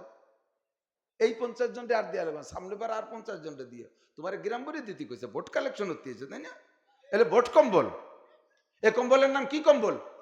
বোট কম্বল, বোট লুঙ্গি, বোট শাড়ি। কিসওয়াতুল উরিয়ান, বস্ত্রহীনকে বস্ত্র দেয়। এদিক তাকান, দিলি দেবেন ভালো। তা একবার হযরত আয়েশা রাদিয়াল্লাহু তাআলা না নতুন একটা কাপড় বানাইছে। আয়েশা শেষ মতো অ্যাভেলেবেল অনেক না, নতুন একটা কাপড় বানাইছে আয়েশা, খুব ভালো দেখে। বানানোর পরে ওইটা ঘরে রয়েছে, এখনো পরে নাই। এর মধ্যে এক ফকিরনি মহিলা এসে বলছে, আম্মা উম্মুল মুমিনিন আয়েশা, আপনার ঘরে কি কোনো কাপড় আছে? আমার তো নামাজ কালাম পড়ার মতো ভালো কাপড় নেই, আমার একটা সেট দেওয়া যায়। তো হযরত আয়েশা ঘরে কয়, দিচ্ছি দাঁড়াও, তুমি যেও না, নবীর স্ত্রী, সে তো আর খালি হাতে ফিরে দিতে না। ঘরে যাইয়া নতুন কাপড়টা পরিয়া পরনের যে ময়লাটা ছিল সে একটু নরম নরমাল, এইটা ফকির রেঁধেছে। তাতেই ফকির খুশিতে, নবীর স্ত্রীর জামা, কি মনে করেন? ঠিক না? সে খুশিতে বাগবাগ। এই দেখে ফেলাইছে বিশ্ব নবী মুহাম্মদ রাসূলুল্লাহ। হুজুর দেখে বলছে, আয়েশা মা সানাতে, তুমি কি করলে আয়েশা? আয়েশা মনে করছে যে আমার কাপড় তো অত পর্যাপ্ত না, তার মধ্যে এই কাপড় দিয়ে দিছি, এই জন্য মনে হুজুর রাগ করতেছে নাকি। আয়েশা বলতে, হুজুর আল্লাহর কসম আমি নতুনটা দেইনি তো হুজুর, আমি পুরনটা দিছি। হুজুরকে আমি কইছি তো সেই জন্যই। আয়েশা তুমি বড়, লান তানালুল বিররা হাত্তা তুনফিকু মিম্মা তুহিব্বুন, हर्षदारी सर्फ कुंदर राहेयू लंतनालुल बिर्रा हत्ता तुनफिकू। ও আয়েশা, তুমি কি কোরআনে পড়ো নাই যে জিনিস নিজে পছন্দ করো ওই জিনিস দান না করলে নাকি পাইবা না? তুমি পুরন কাপড়টা নতুন কাপড়টা দুইটার মধ্যে কোনটা বেশি ভালোবাসো? আয়েশা কয় নতুনটা ভালোবাসি, বিদায় তো পরে পুরনটা খুলে দিছি।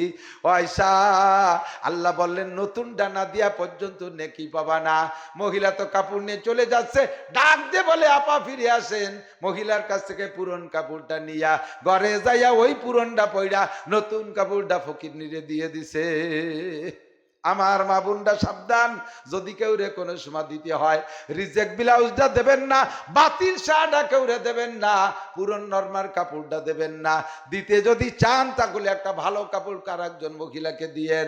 দুনিয়ায় যদি একজন গরিবরে কাপড় পরান, হাসরের মাঠে তো সব মানুষ উলাঙ্গা হয়ে উঠতে হবে। দুনিয়ায় যারা মানুষকে বস্ত্রহীনকে বস্ত্র দিয়েছে, আল্লাহ পাক এই জাতীয় মানুষগুলোকে হাসরের মাঠে প্রথম কাতারে কাপড় পরাইবেন। কিসওয়াতুল উরিয়ান। 3 নম্বর হযরত উসমানের গুণ মনে আছে? 1 নম্বরে ইতামুল জিয়ান, ক্ষুধার্তকে খানা খাওয়ানো। 2 নম্বরে বস্ত্রহীনকে বস্ত্র দে, উসমানের গুণ। 3 নম্বরে তেলাওয়াতুল কোরআন, কোরআন শরীফ পড়তে আমার ভালো লাগে। এত নিশা ছিল, আমরা যে কোরআন শরীফ পড়ি না যেটা, এই কোরআন শরীফ কিন্তু এইভাবে আল্লাহর রাসূল এইভাবে রেখে যান নাই। হুজুর এক এক সাহাবার কাছে, হুজুর নিজে তো হাফেজ ছিলেন, সাহাবা কেউ 10 পারার, কেউ 5 পারার, কেউ 20 পারার, কেউ 30 পারার, কিন্তু এইভাবে পারা হিসেবেও বন্টন ছিল না, এইভাবে সিরিয়ালও দেওয়া ছিল না, বিভিন্নভাবে এলোমেলো ভাবে পড়তো। কিন্তু হযরত উসমান রাদিয়াল্লাহু তাআলা আনহু আয়েশা সমস্ত বড় বড় জলিলুল কদর মুহাদ্দিস মুফাসসির সাহাবাদের মাধ্যমে গুছাইয়া বইসা এক জায়গায় বসে এই তরতিবে সিরিয়াল তৈরি করছেন। উনি কোরআনের বেশি আশেক ছিলেন, আর সাহাবারা ছিলেন না তা না, উনি তিলাওয়াত বেশি করতেন। তিলাওয়াতরত অবস্থায় আল্লাহর বান্দা শহীদ হয়ে গেছে। 3টে গুণ আমার ভালো লাগে। ফাঁকা আমার আলী, এবার আলী দাঁড়াইলে যে আলীর কথা কতি যে পিছনে কত থাকুই বললাম আল্লাহ, সে আলী রাদিয়াল্লাহু তাআলা আনহু বলে ওয়াহুব্বিবা ইলাইয়া মিনাদ দুনিয়া সালাস, আমারও দুনিয়ায় 3টে জিনিস ভালো লাগে। আলী কয় আমার 3টে ভালো লাগে। কি কি ভালো লাগে? 1 নম্বরে ইকরামুজ যায়ীফ, মেহমান যেমন তাকে সেভাবে এহতেরাম সম্মান করতে ভালো লাগে, যেমন মেহমান তার চাহিদা অনুযায়ী তাকে ইকরাম করতে আমার ভালো লাগে, ইকরামুজ যায়ীফ। 2 নম্বরে আযযারবু বিসাইফ, ময়দানে যাইয়া কাফেররে কুপাই কুপাই মারতি কি যে মজা লাগে তার কোয়ার মতো না। কোপ দেয় কাফের লাফায় আর মরে, আমার বুক ভরি যায় খুশিতে। এই আপনারা যারা জুপি দিয়ে এড়ো কি কয় নাকি ফুলকুচি শৈল মাছ কোপায় না, একটা শৈল মাছ জিম ধরে বেশি রয়েছে, আর আপনি দূরিতে তার নাক মুখ জড়াই মারিয়ে দিয়েছেন, ফাঁসড়ে কোপ মারিয়ে দিয়েছেন, এদার ওদার বেদ হয়ে গেছে। শৈল মাছটা খুশি দিয়ে খিলখিলে আসে না, ওর জান যায় এরকম এরকম করতে তাহলে দেয়, কিন্তু কোপ দিয়ে যে লাগাতে পারছে তার কিরম ঠে, ও খুশিতে হাতে দাঁড়াতে জি লাগাইয়া, ঠিক না? তো জালিয়াতে মাছ কুবাইয়া কুবানুয়ালা মাছে কোপ দিয়ে যেমন খুশি হয়, হযরত আলী বলেন যুদ্ধের ময়দানে যে কাফের রে কোপ দিয়ে কাটলে আমার ওইরকম খুশি। 3 নম্বরে আস-সাওমু ফিস সাইফ, এই কথাটা কতি যাইয়ে বক্তাকে স্বভাব কথায় দিক সেদিক বেরিয়ে গেছে, তা যা বলছি এর বাড়ি একটা খারাপ কিছু কইনি। 3 নম্বর কয় কি? আস-সাওমু ফিস সাইফ, গরমকালে রোজা রাখতে ভালো লাগে। কোন কালে? গরমকালে। হুজুর কয় আলী গরমকালে রোজা তো সবার কষ্ট হয়, সবার কষ্ট হয়, তুমি গরমকালে রোজা চাও কে? কয় যে হুজুর সেদিন কইলেন না লিসামে ফারহাতান, রোজাদারের 2টা খুশি, একটা হলো আল্লাহর সাথে সাক্ষাৎ হবে, আল্লাহ খানা খাওয়াবে, আর একটা হলো ইফতারির সময়। তো ইফতারির সময় খুশি তো ওই দিন হয় যেদিন রোজায় কষ্ট বেশি হয়, ঠিক না? এই শীতকালে রোজা 10 ঘন্টা কিভাবে কাটিয়ে চাইলে পেয়াশাচে ভাষা কিছু হয় না, সেই ইফতারি খাতেই চায় না, ইফতারি নিয়ে বসে রয়েছে অতটা আগ্রহ না। 17 ঘন্টা জ্যৈষ্ঠী মাসে রোজা রাখছেন তো মুরব্বীরা, আর বিকেলে যদি খানিক কষ্ট বেশি করেন সেই সময় কিরমটায় ইফতারি সামনে নিয়ে বসেন, আধা ঘন্টা আগে থেকে খুঁটা বাসা আরে 2-3 মিনিট আগে থেকে হুজুর আর কতক্ষণ আছে? হুজুর কাকা একটু ধৈর্য ধরেন 3 মিনিট। তোর 3 মিনিট মোটে যায় না, সে আসরে পরে তো করছিস 3 মিনিট, আসরে পড়তে বলে 3 মিনিট করছে, তোর গড়ি চলো আমি মারিয়ে দিলাম, কিন্তু আর থাকতে পারতেছি না। তারপরেও খাই না, তারপরেও ধরিয়ে খেজুরটা নাকের দ্বারে নেয়, সুলাবাজিটা নাকের দ্বারে নেয়, আল্লাহ কয় কামড় দিয়ে বসলো, ফেরেশতারা কয় আল্লাহ জম্মের কেটি খাবে রানে, ও খাইনি যে কেন, কি জন্য খাই না? আল্লাহর ভয়তে খাই না, কার ভয়তে? এজন্য হুজুর বলেন যে এই ইফতারির সময় যেদিন যত কষ্ট বেশি হবে রোজায়, ওই দিন ইফতারিতে মজাও তত বেশি হয়, ঠিক না? দুনিয়ায় সবচেয়ে ভালো তরকারির নাম কি? কি দিয়ে? সবচেয়ে ভালো তরকারির নাম কি? এক একজনের একটা। কেউ আলু ভর্তার ডাইল ফালি গলা সঙ্গে মারিয়ে দিতে পারে, কেউ গরু গোস্ত ফালি করে হাঁসের মতো গেলে এই কুত্তো খেদা আনতে, কেউ হাঁসের গরুর গোস্ত ফালি গলা সমান হাঁসের মতো গেলে, এক একজনের এক একটা। কেউ শৈল কদ্দু ভালো লাগে, কিন্তু সবচেয়ে ভালো তরকারির নাম হলো কি দিয়ে। কায়দা মতো কি দিয়ে যদি লাগে তরকারি লাগে না, বিনি নুনি ফান্তাবাদ 3 থাল মারিয়ে দেওয়া যায়, ঠিক না? তো রমজানে ইফতারির যে খাবার, এই খাবারের চাইতে মজাদার খাবার জীবনে কেউ কিছু খাইছেন নাকি আমি জানি না। রাজার বাড়ি খাইলে এত স্বাদ পাবেন না। ইফতারির সময় ছোলা মুড়ি আর খেসড়ি মেসড়ি দাফলা দুবলো খুদি খুদ ফুটনো যা মজা লাগে, প্রত্যেকটা লুকমায় লুকমায় মজা পাওয়া যায়। এই খুশি হলো বড় খুশি। এবার এত কষ্টের ইবাদতের বিনিময়ে আল্লাহ পাক রব্বুল আলামিন বলেন, এই আমার দিক তাকান, মান সামা রমাদান, যে ব্যক্তি রমজানের রোজা রাখে, গভীর লাঘু মাতাম ইমানা ও ইহতিসাবা, শর্ত হলো রমজানের রোজা রাখবেন ইমানের সাথে। কিসের সাথে? ইমান মানে বিশ্বাসের সাথে। রোজা কার হুকুম? আল্লাহর হুকুম। প্রতিদান আল্লাহ দেবে। এই পুরস্কারের লোভে যে ব্যক্তি রোজা রাখবে ইহতিসাবান, সওয়াবের নিয়তে, তাতে এই কথার দ্বারা বোঝা যায়, ভিন্ন কথা আমার দিক, যে রোজা অনেকে রাখে ইমানের সাথে না, সওয়াবের আশায় না, গতানুগতিক সামাজিকতা রক্ষার্থে। এরকম রোজাদার আছে না নাই? তারা কারা ইয়াসুমুনা ওয়ালা ইউসাল্লুন, রোজা রাখে ঠিক কিন্তু নামাজ পড়ে না, রোজা রাখে ওয়াক্তীয় নামাজ পড়ে না, রোজা রাখে তারাবির নামাজ পড়ে না। এই লোকগুলো গতানুগতিক সামাজিকতা রক্ষার্থে রোজা রাখে।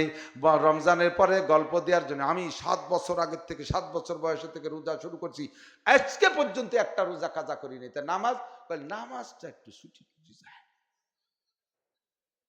কিন্তু বিনা নামাজে যে রোজা, এই রোজার নাম রাখা হয়েছে ভূতের উপোস। বিশেষ করে মহিলাদের এই স্বভাব বাড়ি খারাপ।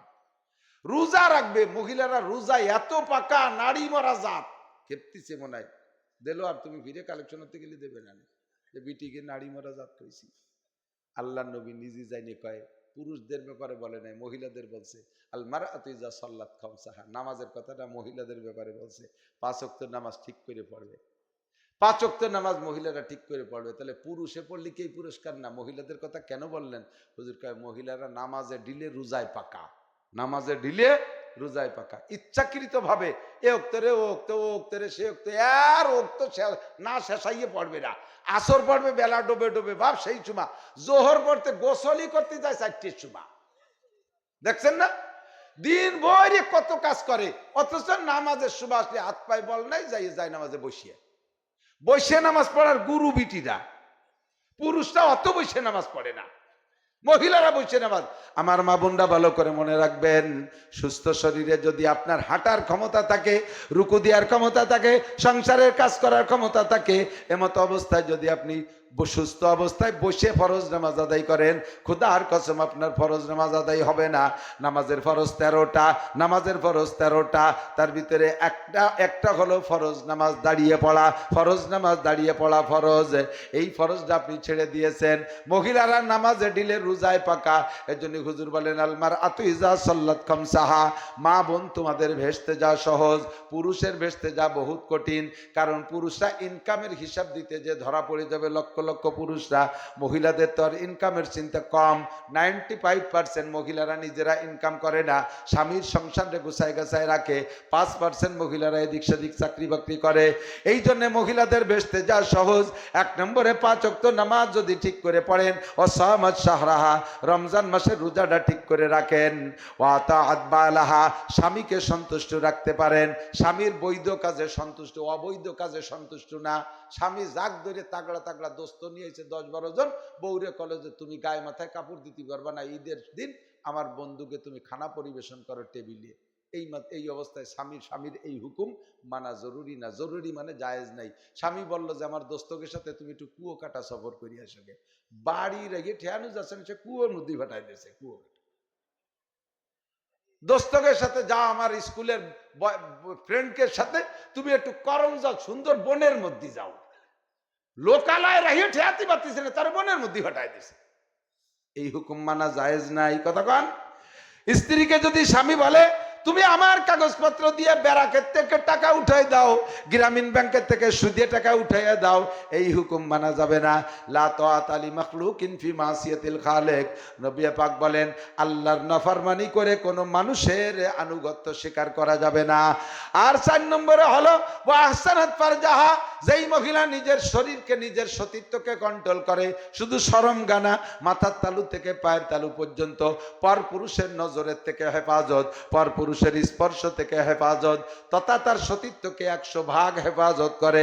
আল্লাহর নবী বলেন ওই মহিলার জন্য 4টে কাজের বিনিময় জান্নাতের 8টা দরজা, এক একটা কাজের বিনিময়ে 2টে করে দরজা খোলা হইয়া যায়। ও দোস্ত, রমজান মাস, রোজা রাখবেন কিন্তু নামাজ না পড়লে কোনো ফায়দা নাই। হুজুর বলেন কাম মিন সাইমিন লাইসা লাহু মিন সিয়ামি ইল্লা জামা, হাজার হাজার রোজাদার, তাদের রোজায় শুধু ক্ষুধা আর পিপাসার কষ্ট ছাড়া কোনো লাভ নাই।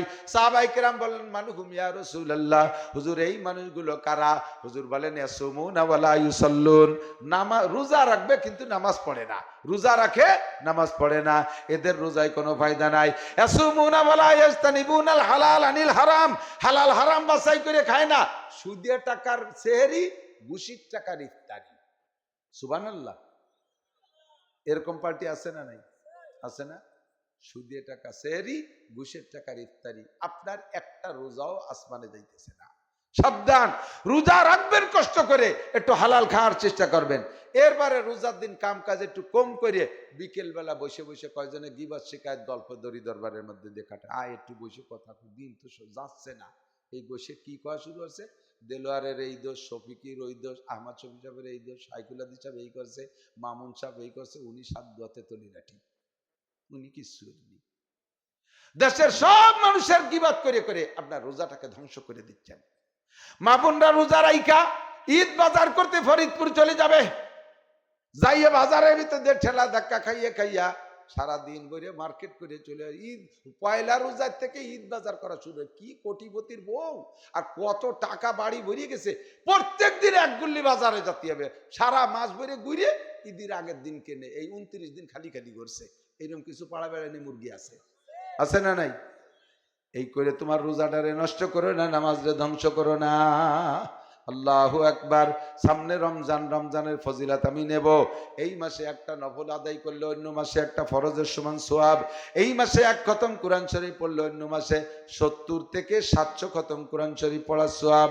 আল্লাহ পাক আমাদের সকলকে রমজানের হক আদায় করে, রমজানের হক আদায় করে ইবাদত করার তৌফিক দান করে। সবাই বলি আমিন।